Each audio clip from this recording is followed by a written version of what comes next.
বলিউড তারকাদের নাম জড়িয়েছে মাদককাণ্ডে। মুম্বাইয়ে দাউদ ইব্রাহিম ঘনিষ্ঠ একটি আন্তর্জাতিক মাদক চক্রের সন্ধান মিলেছে, আর সেই তদন্তেই একে একে উঠে আসছে বলিউডের তারকাদের নাম।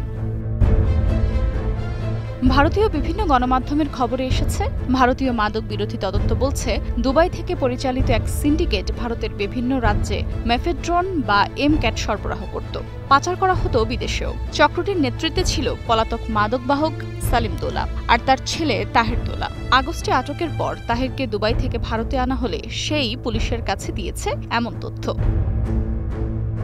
জানা গেছে, রিমান্ডে তাহের জানিয়েছে ভারত ও বিদেশে তারা নিয়মিত ড্রাগ পার্টি আয়োজন করত, আর সেই পার্টিগুলোতেই যোগ দিতেন বলিউডের অভিনেতা, মডেল, র্যাপার, পরিচালক থেকে শুরু করে দাউদ ইব্রাহিমের আত্মীয়রাও।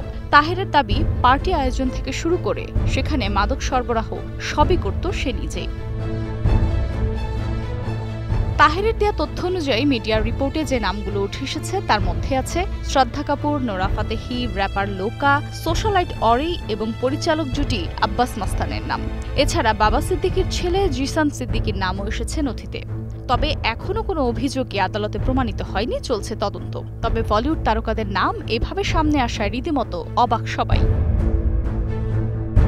পুলিশ এখন খতিয়ে দেখছে এই নেটওয়ার্কের সঙ্গে আর কারা যুক্ত ছিল। প্রয়োজনে যে তারকাদের নাম উঠে এসেছে তাদেরকেও তলব করা হতে পারে। তবে বলিউড তারকাদের নাম উঠে আসায় তোলপাড় চারদিকে, কিন্তু তদন্ত শেষ না হওয়া পর্যন্ত সবই প্রশ্নচিহ্ন। শ্রদ্ধা, নোরা, অরিতের বিরুদ্ধে অভিযোগ কতটা সত্যি, নাকি তদন্তের সঙ্গে সঙ্গে বেরিয়ে আসবে নতুন কোনো মোড়, সেদিকেই এখন নজর সবার। Afroza Moutushi, Star news.